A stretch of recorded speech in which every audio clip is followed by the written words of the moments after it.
Why do 60% of small business owners struggle with financial statements? Because they seem too complex. Let's simplify it. First up, we have the balance sheet. Think of it as a snapshot of your business's health. It shows what you own, what you owe, and what's left over, assets, liabilities, and equity. Simple.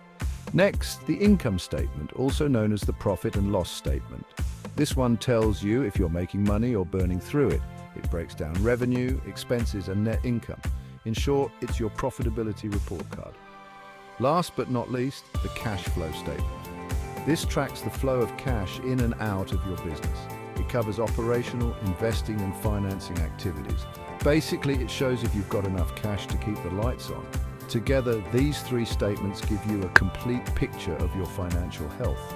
They're crucial for making smart decisions, securing loans, and keeping investors happy. So dive into your financials and take control. It's simpler than it seems. Happy accounting.